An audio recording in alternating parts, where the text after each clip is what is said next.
Hola, mi nombre es Paula Bautista del Grupo 6 de Procesos Psicológicos Superiores y con mis compañeras Jessica Martínez, Jamie Sandoval y Estefanía Ortega les vamos a presentar la actividad colaborativa fase 3, que en esta fase presentamos unos autores que son principales ponentes de la psicología del desarrollo. Bueno, yo voy a presentar al psicólogo Lev Vygotsky.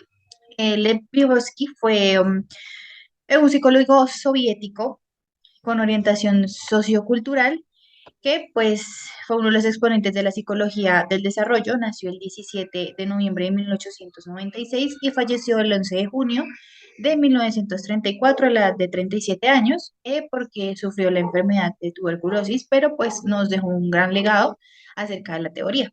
La teoría que él trata se llama la teoría del desarrollo social, donde expone que el aprendizaje inicial del niño se aprende por interacción social en la comunidad y en lenguaje, e indica que pues el desarrollo brinda habilidades mentales como lo que son las funciones superiores, como la atención, la sensación, la memoria y la percepción. Para Vygotsky, está primero lo que podemos hacer por nuestra cuenta y luego se encuentra la zona de desarrollo próximo, que es lo que podemos hacer con ayuda de un tercero o, como es más conocido para él, el más conocedor, quien es un tutor que tiene la vocación y ese gusto por enseñar, para que tengamos un buen aprendizaje. Pues este tutor debe ser un tutor o un mentor capaz que tenga esas habilidades y esa gusto por hablar, por enseñar, para que podamos aprender poco a poco y tengamos unas habilidades y un conocimiento pues bastante sólido. Em, También él habla, él dice que el habla interna se desarrolla correctamente por medio del habla externa, es decir, cuando no, cuando interactuamos, cuando nosotros practicamos hablar con otras personas, estamos desarrollando nuestra propia habla interna para pensar por nosotros mismos. Y bueno, para Vygotsky hay dos tipos de desarrollo. El desarrollo interpsicológico, que es el desarrollo social, es lo que tenemos innato, es con lo que nosotros nacemos, que es el comportamiento que pues vamos a ir mediando a través de la sociedad. Y el intrapsicológico, que es el desarrollo personal o individual, que se tiene a través de un aprendizaje. Cada persona va a tener un aprendizaje diferente o una opinión diferente a través de cada cosa que vaya aprendiendo. Para esto, Vygotsky también dice que hay unas herramientas sociales. Una de ellas es las herramientas psicológicas que sirven para organizar los pensamientos y el comportamiento. Y pues un ejemplo de ellas puede ser las normas, que son los que nos rigen para tener un buen comportamiento ante la sociedad. Y también existen las herramientas técnicas, que son las que modifican el ambiente para que sea mucho más fácil el aprendizaje, como lo puede ser un lápiz, una hoja, una calculadora, para que nosotros podamos tener ese logro de esa parte de un aprendizaje mucho más sencillo y mucho más conciso. Y ahora vamos a seguir con los siguientes autores. Buenos días, mi nombre es Jamie Sandoval García y vengo a hablarles un poco sobre Jean Piaget y su teoría sobre el desarrollo cognitivo infantil, que es uno de los puntos más importantes que este psicólogo trató y por lo cual pues se hizo un representante muy importante de esta área. Jean Piaget, pues como ustedes lo saben, fue un psicólogo suizo que se especializó precisamente en el desarrollo cognitivo infantil y en adolescentes. Se dejó conocer con gran fuerza por su teoría del aprendizaje y los conocimientos tomados a raíz del mundo que nos rodea. Teniendo en cuenta el mapa conceptual realizado, entonces lo denominé teoría del desarrollo infantil, según Jean Piaget, con el cual empiezo a hablar sobre la maduración orgánica. Él hablaba que maduramos orgánicamente, ¿cierto? Nuestro cerebro va madurando a través del tiempo, con el cual en este proceso se permite que haya una asimilación de conocimientos, asimilación del mundo que nos rodea, asimilación de pensamientos y la acomodación de ellos como tal. Él habla de esa teoría todo va madurando, todo es un proceso, todo es, no es de la noche a la mañana que el niño aprende a hablar o a escribir o a leer, no, todo es por medio de un proceso y en este caso pues lo hablamos de una parte de maduración orgánica. Tenemos también un acto inteligente que es el instrumento de adaptación. Ahí es cuando ya por medio de la inteligencia podemos empezarnos a adaptar al mundo que nos rodea, adaptar a las diferentes situaciones que se presentan, adaptar a los diferentes medios en los que estamos. Habla también sobre una estructura mental, que es uno de los puntos más importantes de la teoría de él, porque aquí es donde habla sobre el aprendizaje y las etapas en las que el niño aprende y lo que marca esto para un futuro. Entonces habla sobre la sensorio-motriz, que es de los 0 a los 14 meses en la que ellos empiezan a hacer todo eh, simplemente por inercia, ¿cierto? Son muy pequeños aún y ellos empiezan a tener unos movimientos bruscos, empiezan a su cerebro empezar a captar cosas muy mínimas del medio que los está rodeando.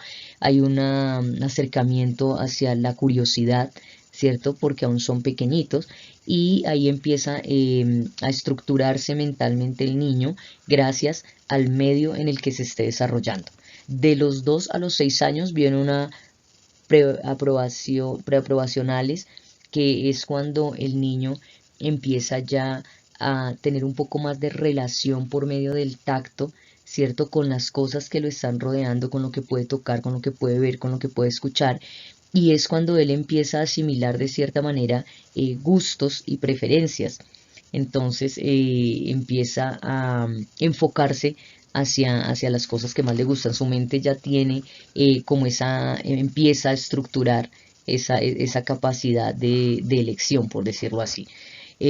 Ya viene otra etapa que es la etapa de concéntrase abstractas, que habla sobre de la etapa del niño de los 7 a los 12 años, que es cuando ya tiene una estructura mental un poco más organizada, ¿cierto? Y en esta etapa ya él empieza a manejar lo que ha ido aprendiendo, lo que ha ido conociendo, lo que le ha ido gustando. Entonces, mentalmente ya hay una estructura más organizada. Entonces, de ahí que la teoría habla de la importancia del aprendizaje, del conocimiento, del manejo emocional en la etapa de los 0 a los 5 años, ¿cierto? Él nos habla que en esa etapa es cuando el niño es como una esponjita y empieza a absorber totalmente todo lo que está en su entorno.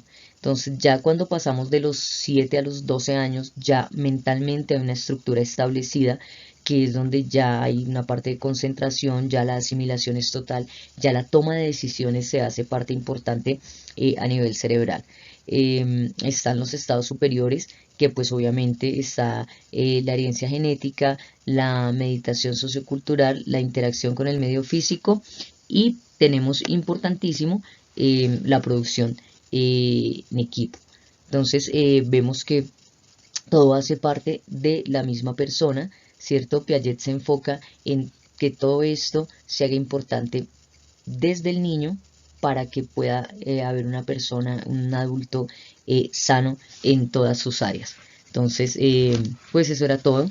Es una de las teorías más importantes. Espero que les haya gustado y que les haya quedado un poquito claro el aspecto sobre todo de las etapas con las que estructuralmente se va formando el niño mentalmente.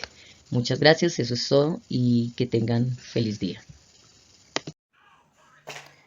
Buenas noches, mi nombre es Jessica Joana Martínez y a mí me corresponde hablar sobre Bandura y su teoría de aprendizaje social. Bandura fue un psicólogo canadiense que nació en el año de 1925 en Canadá y murió en el año de 2021. Su mayor aporte a la psicología y a la educación tiene que ver con el TAS, teoría de aprendizaje social. ¿De qué se trata esta teoría? Esta teoría trata o habla de que el hombre en su desarrollo social está inmerso en un contexto social, en un ambiente social donde interactúa con las demás personas en distintos escenarios y en distintos ambientes y de esta manera esta interacción le permite a él tener un tipo de aprendizaje y conocimiento. Esto lo hace a través de unos procesos cognitivos que tienen que ver con atención, eh, con unos procesos que se llaman vicarios, autorreflexivos, y autorreguladores. ¿Qué es un refuerzo o qué es un proceso vicario?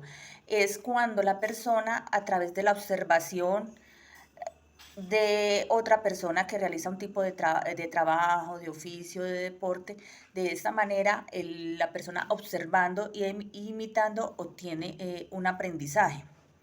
La, la autorregulación tiene que ver con el proceso de la persona que está inmerso en su nivel de motivación, en sus expectativas, en cómo él controla esta emoción, cómo fluyen sus expectativas, y tiene mucho que ver con el reforzamiento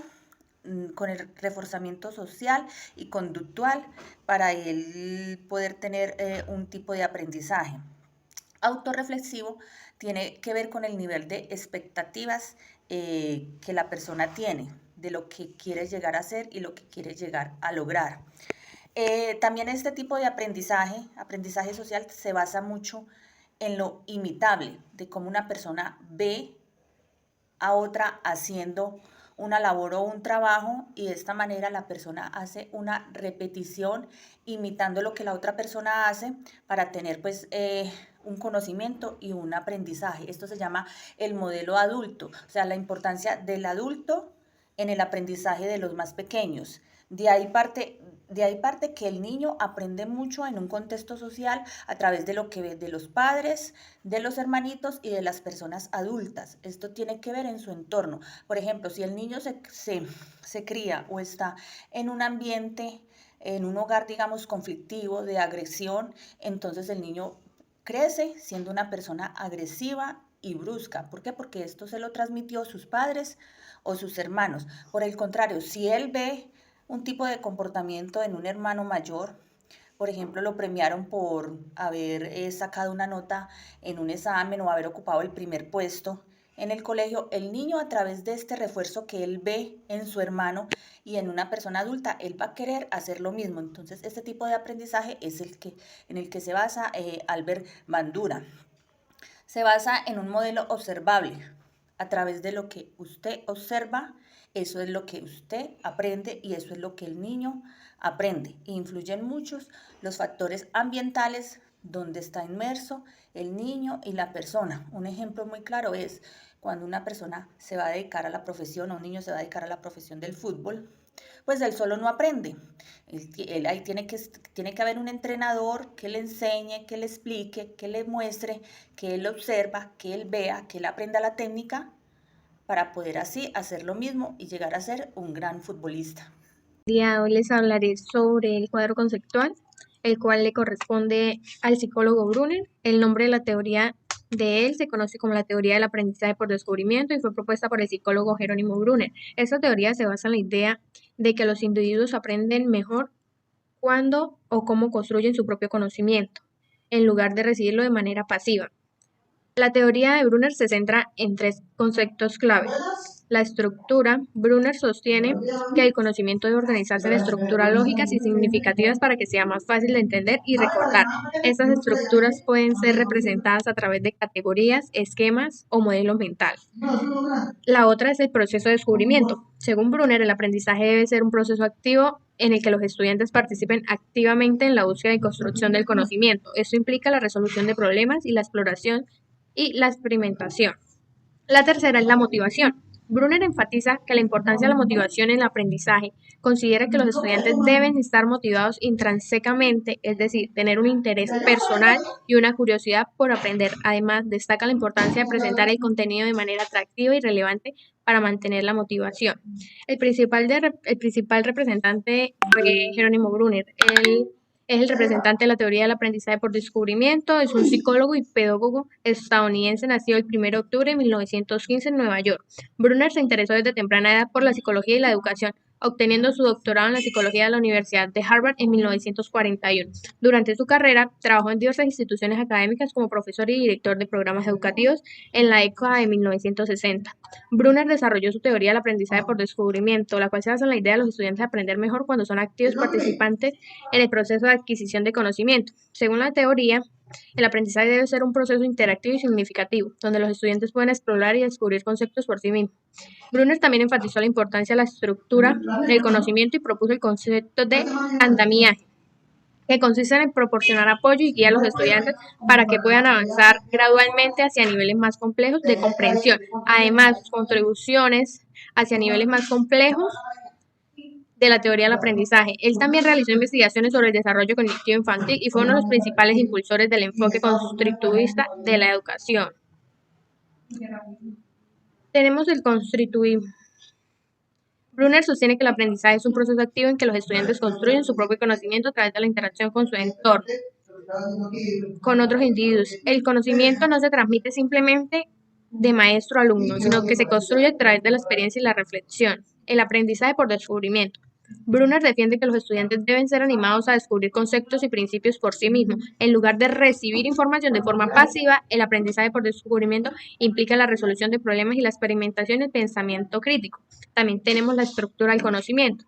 Según Brunner, el conocimiento debe organizarse en estructuras lógicas y significativas, para así facilitar su comprensión y retención. Propone 3 niveles de representación del conocimiento: el activo, que es experiencial; el ícono, que es visual; y el simbólico, que es lingüístico. Estas representaciones se ven desarrolladas a medida de que el estudiante adquiere habilidades cognitivas más complejas. Y tenemos el andamiaje. Este introduce el concepto de andamiaje como una estrategia pedagógica para apoyar el aprendizaje. El andamiaje implica proporcionar apoyo temporal y estructurado a los estudiantes mientras adquieren nuevas habilidades o conocimientos. A medida que los estudiantes ganan confianza y competencia, el andamiaje se retira gradualmente.